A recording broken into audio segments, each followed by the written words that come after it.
Hello everyone, मैं रजनी सिन्हा, स्वागत है आपका मेरे चैनल पर। और आज का हमारा टॉपिक है क्लास 10 के लाइफ प्रोसेसेस का। हम लोग स्टार्ट किए थे लास्ट वीडियो में, हमने देखा था न्यूट्रिशन स्टार्ट किया था, और आज हम लोग पढ़ेंगे न्यूट्रिशन इन प्लांट्स। ठीक है, प्लांट्स कैसे अपना भोजन लेते हैं और कौन सी प्रक्रिया करते हैं, तो उस प्रक्रिया का नाम क्या है। हम लोगों ने देखा था कि प्लांट्स जो है वो अपना खाना खुद बनाते हैं। ठीक है, इसलिए हम लोग उसको ऑटोट्रॉप्स के नाम से जानते हैं, और ये करते हैं ऑटोट्रॉपिक मोड ऑफ न्यूट्रिशन। ठीक है, तो जिस प्रोसेस के द्वारा वो पेड़ पौधे अपना खाना बनाते हैं उसका नाम है फोटोसिंथेसिस। सबसे पहले हम लोग ये देखते हैं कि फोटोसिंथेसिस में होता क्या है, क्या करते हैं पौधे। तो यहाँ जैसे मैंने एक प्लांट का फिगर बनाया हुआ है, आप लोगों को दिख रहा है कि इसका मेन पार्ट मैंने एक लीफ दिखाया है। इट मीन्स कि प्लांट अपना खाना कहाँ बना रहे हैं, इस पत्ते में ही बनाते हैं। ठीक है, इस लीफ में बनाते हैं, और इस लीफ का में कौन कौन से मटेरियल उनको चाहिए होते हैं उसके बारे में हम लोग बात करेंगे। तो आप लोग को यहाँ दिख रहा है कि सन है ना। तो प्लांट्स क्या करते हैं, सन से सनलाइट को ऑब्जर्व करते हैं लीफ में। ठीक है, और इस एनवायरनमेंट से कार्बन डाइऑक्साइड को भी लीफ में ये ऑब्जर्व करते हैं, और रूट हेयर से, सॉइल से वाटर और मिनरल रूट हेयर्स में ऑब्जर्व होता है, और इस रास्ते से होता हुआ जाइलम टिश्यू के द्वारा कहाँ पहुँच जाता है, लीफ में पहुंच जाता है, और यहाँ पर तैयार करता है ये रॉ मटेरियल्स। क्या क्या हो गए, सनलाइट हो गए, कार्बन डाइऑक्साइड हो गए, वाटर प्लस मिनरल्स हो गए, और यहाँ पर खाना क्या होगा, तैयार होगा ग्लूकोज के फॉर्म में। ठीक है, और ये प्रक्रिया कहलाती है, इस प्रोसेस का नाम है फोटोसिंथेसिस। ठीक है, अब एक चीज और, ठीक है, अगर डेफिनेशन हम लोग देख ले तो the process by which green plants मतलब कि ये पत्ती कैसी होनी चाहिए, इसका कलर ग्रीन। ग्रीन किसके प्रेजेंस के कारण होता है, पत्तियों का कलर ग्रीन किसके प्रेजेंस के कारण होता है, yes, chlorophyll. Chlorophyll is the green pigment present in the leaf of all plants. ठीक है, तो ये क्लोरोफिल का काम क्या है, क्लोरोफिल बहुत इंपॉर्टेंट है, क्योंकि क्लोरोफिल ही क्या करता है, सनलाइट ऑब्जर्वर का काम करता है। ये सनलाइट को ऑब्जर्व करता है, इसलिए chlorophyll is must in the must present in the leaf. Okay, so the process by which green plants make their own food from carbon dioxide and water, carbon dioxide and water, minerals तो water में मिले ही रहते हैं, by using sunlight energy in the presence of chlorophyll is called photosynthesis। ठीक है, तो ये जो प्रोसेस है इसका नाम है क्या, फोटोसिंथेसिस। यहाँ पर क्लोरोफिल इज वेरी इंपॉर्टेंट। ठीक है, तो इस प्रोसेस के द्वारा क्या करते हैं, प्लांट अपना खाना तैयार करते हैं। अगर हम इसका फॉर्मूला, केमिकल फॉर्मूला देखेंगे तो कार्बन डाइऑक्साइड वाटर के साथ रिएक्शन करता है in the presence of light energy and chlorophyll, और बना रहा है क्या, ग्लूकोज बना रहा है। प्लस ये क्या कर रहा है, अपना वेस्ट निकाल रहा है, ऑक्सीजन, जो इसी लीफ से बाहर निकल जाता है। उस ऑक्सीजन को हम लोग अपने रेस्पिरेशन में यूटिलाइज करते हैं। ठीक है, तो ये ऑक्सीजन एक वेस्ट की तरह पौधों में निकलता है। ठीक है, तो 3 मेन स्टेप्स जो हैं वो यहाँ पर हो रहे हैं। क्या, पहला काम हो रहा है absorption of light energy by chlorophyll. सबसे पहले सन का जो एनर्जी है वो लाइट एनर्जी के फॉर्म में है, उसको क्या कर रहा है, ऑब्जॉर्ब कर रहा है। कौन, लीफ कर रहा है। कैसे कर रहा है, क्लोरोफिल के प्रेजेंस में कर रहा है। मीन्स क्लोरोफिल हेल्प कर रहा है सनलाइट को ऑब्जॉर्ब करने में, और फिर ये लाइट एनर्जी क्या होगा, केमिकल एनर्जी में चेंज होगी। तो सेकंड स्टेप है हमारा conversion of light energy into chemical energy. ये जो लाइट एनर्जी को ऑब्जॉर्ब किया लीफ, उसको क्या करेगा, चेंज करेगा केमिकल एनर्जी में, and splitting of water into hydrogen and oxygen. By light energy. इस एनर्जी का यूज करके जो वाटर गया है लीफ में उसको किस में तोड़ देगा? हाइड्रोजन और ऑक्सीजन में तोड़ेगा। क्लियर?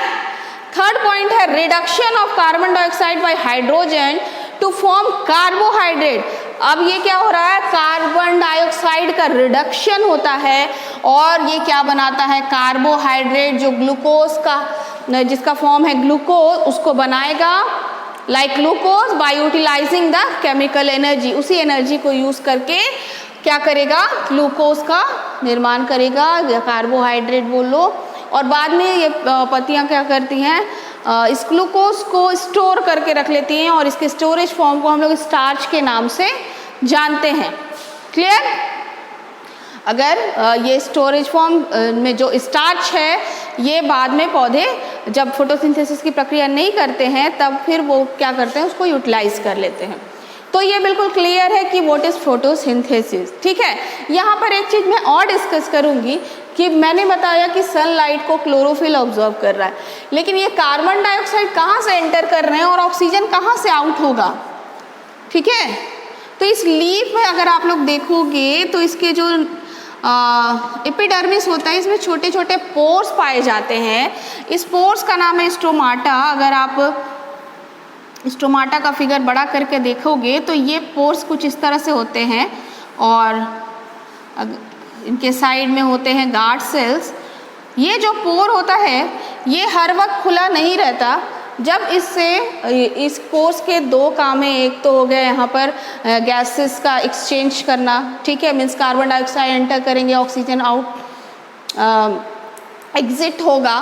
तो ये पोर्स तभी खुलते हैं जब इन्हें अंदर बाहर आना जाना है।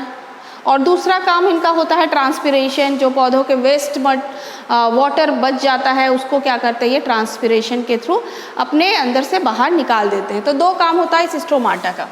ठीक है, तो इसके बारे में भी हम लोगों को जान लेना चाहिए। इसका नाम है स्टोमाटा। ठीक है, क्लियर? तो न्यूट्रिशन इन प्लांट्स जो हैं वो किस प्रोसेस के द्वारा हो रहा है? एक बार और हम लोग देखते हैं, फोटोसिंथेसिस के द्वारा हो रहा है। फोटोसिंथेसिस क्या है? सनलाइट ऑब्जॉर्ब किया जा रहा है पौधों के किस भाग में? लीफ के भाग में। और कार्बन डाइऑक्साइड भी ऑब्जर्व किया जा रहा है थ्रू स्टोमाटा। और मिनरल्स एंड वाटर जाइलम के थ्रू कहाँ पहुँच रहे हैं? लीफ में। और ये सब मिलकर रिएक्शन करते हैं carbon dioxide, hydrogen, light and chlorophyll के प्रेजेंस में और फॉर्म करते हैं क्या? ग्लूकोज का एंड ऑक्सीजन का फॉर्मेशन होता है। ग्लूकोज कार्बोहाइड्रेट का फॉर्म है, ये उसका खाना है। जब ये खाना तैयार हो जाता है तो फिर ये पत्तियों से सारे पौधों के हर भागों में भेज दिया जाता है थ्रू फ्लोएम टिश्यू। ओके, हाँ, तो अभी तक हम लोग पढ़े कि फोटोसिंथेसिस क्या होता है और इसकी प्रोसेसेस क्या है। बट अब हम लोग देखने वाले हैं साइट ऑफ फोटोसिंथेसिस। लीफ में फोटोसिंथेसिस होता है ये तो हमने देखा, पर लीफ के किस पार्ट में होता है? क्लोरोप्लास्ट। आप लोग 9th क्लास में पढ़े हैं, याद कीजिए, प्लास्टिड, क्लोरोप्लास्ट, है ना, प्लांट सेल में हमने पढ़ा था। ठीक है, तो ये है एक प्लास्टिड का फिगर जिसमें हम लोग इसको पूरा पहले डिटेल देख लेते हैं। ये दो मेम्ब्रेन से बना होता है। ये बाहर का मेम्ब्रेन आउटर मेम्ब्रेन कहलाएगा, आउटर है तो आउटर ही कहलाएगा। इनर है, इनर मेम्ब्रेन है तो इनर मेम्ब्रेन कहलाएगा। इसके नाम को याद करने में कोई दिक्कत होने वाली नहीं है। और यहाँ जो बीच में स्पेस है उसे हम लोग इंटर मेम्ब्रेन स्पेस के नाम से जानेंगे। ठीक है, और जैसा कि सेल के हर पार्ट्स में होता है कि बीच में क्या होती है? लिक्विड फिल होती है ना। ये डॉटेड डॉटेड डॉटेड अगर मैं बना रही हूँ तो यहाँ क्या है? लिक्विड भरी हुई है। इस लिक्विड का नाम क्या है? स्ट्रोमा। ये बहुत इंपॉर्टेंट है। ठीक है, स्ट्रोमा याद रखिए। अब आप लोग देख रहे हैं कि ये कॉइन्स जैसा स्ट्रक्चर है। कॉइन्स एक के ऊपर एक समझो कि रखे हुए हैं।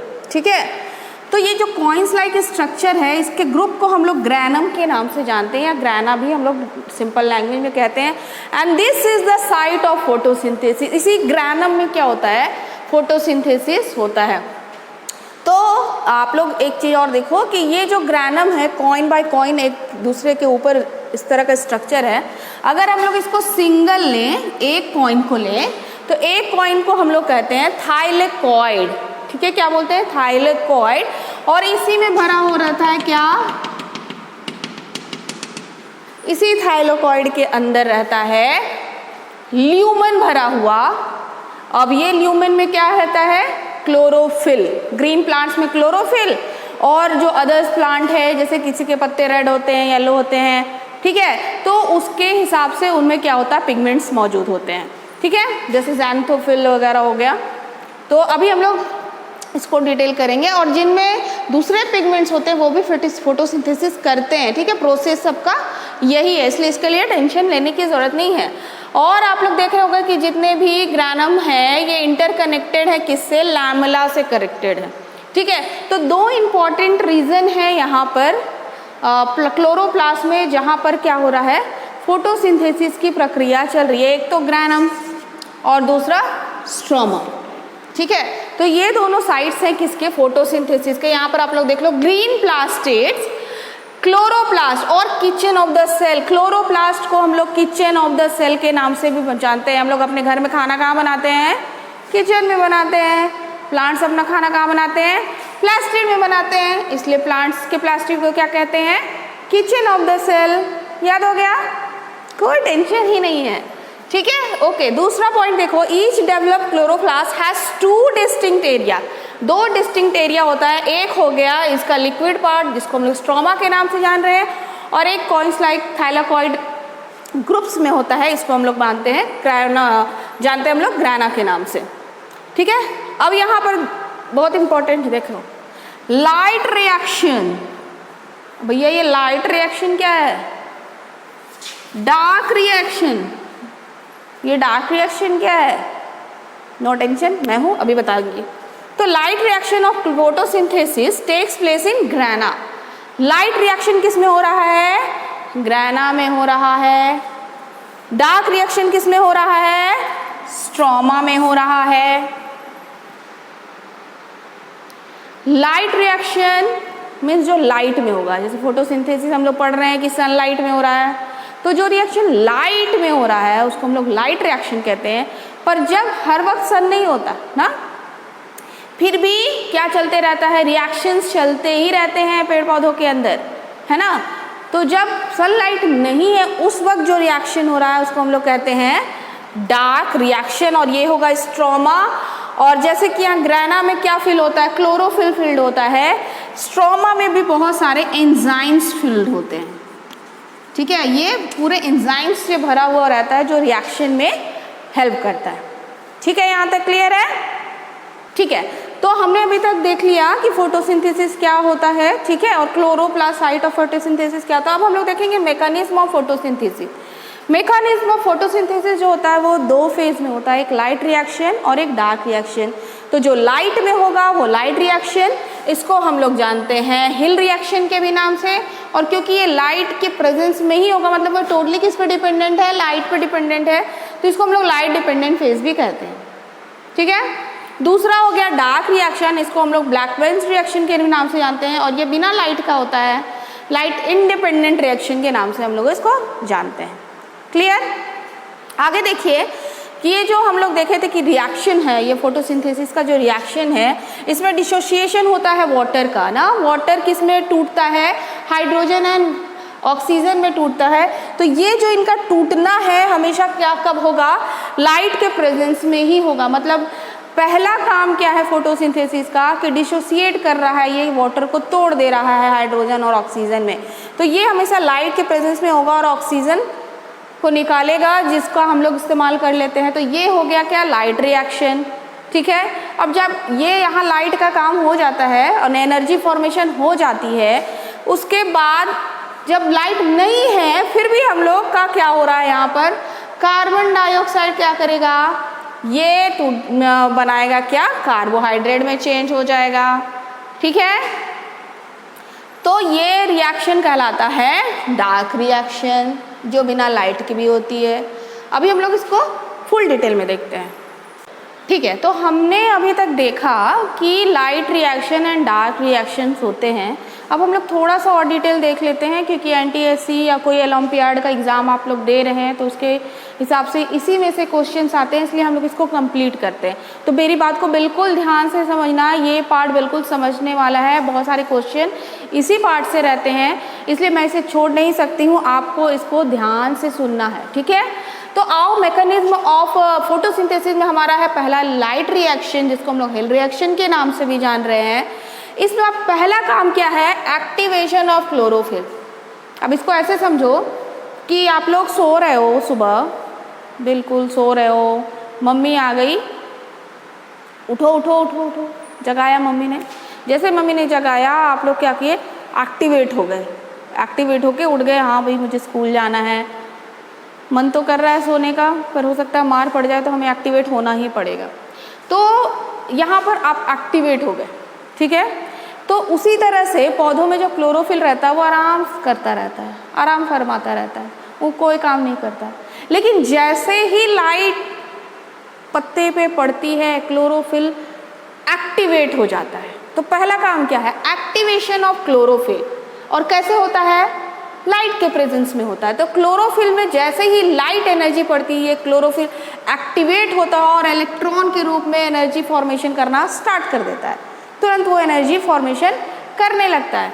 जैसे ही एनर्जी फॉर्मेशन होता है, एडीपी, एडीपी का फुल फॉर्म है एडेनोसिन ट्राइफॉस्फेट, ठीक है।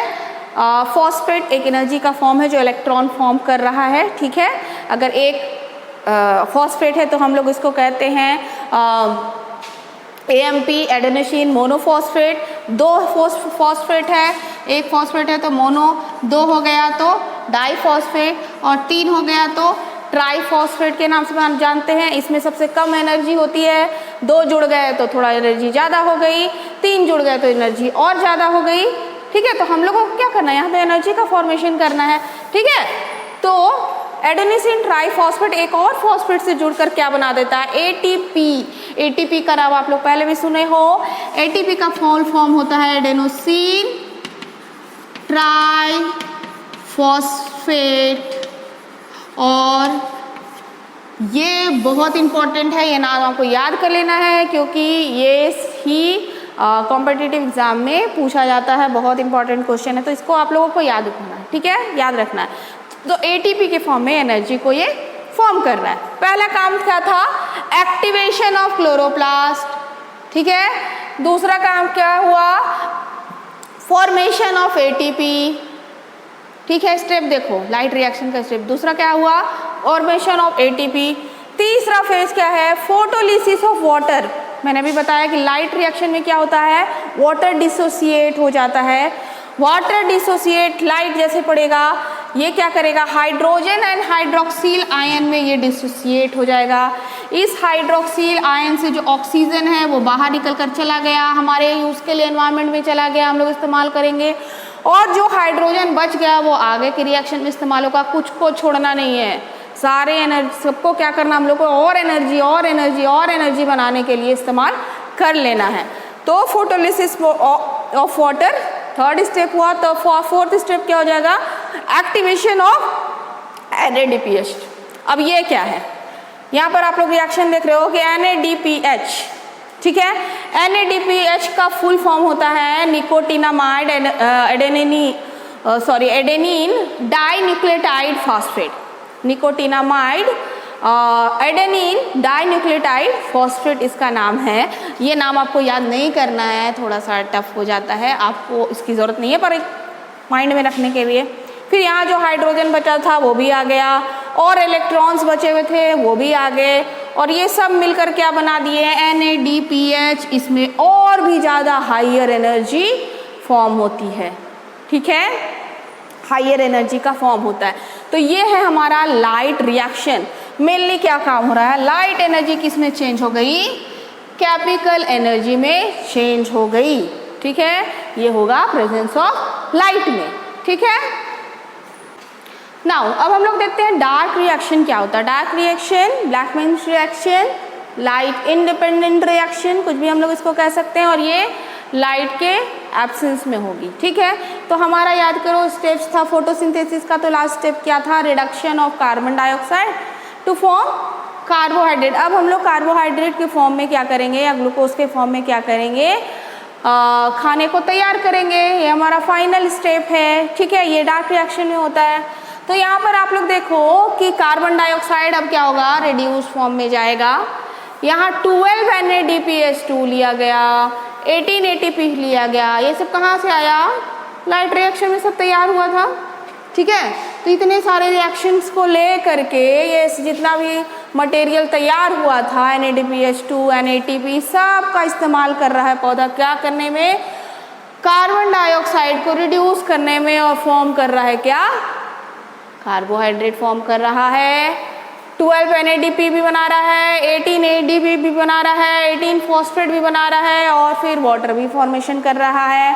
ये तो खाना तैयार हो गया, इसका इस्तेमाल पौधे कर लेंगे अपने काम को करने में, और बाकी जो चीज़ें बच गई फिर से ये क्या होगी, पौधे इस्तेमाल करेंगे फिर से और एनर्जी और एनर्जी और एनर्जी फॉर्मेशन करने के लिए, और ये रिएक्शंस चलते रहते हैं, ठीक है। तो ये था आपका full detail of photosynthesis nutrition in plants. एक एक पॉइंट मैंने आप लोगों को बताया है। आप लोग NTSC का एग्ज़ाम ज़रूर लिखिए, और आप लोग को बिल्कुल भी अब कोई प्रॉब्लम नहीं होगा, कोई भी क्वेश्चन इससे बाहर आने वाला नहीं है। फिर भी अगर आप लोगों को कोई भी प्रॉब्लम इस फोटोसिंथेसिस को लेके है तो आप लोग अपने क्वेश्चन को कमेंट बॉक्स में डालिए, and I will answer you. Okay, so thank you so much.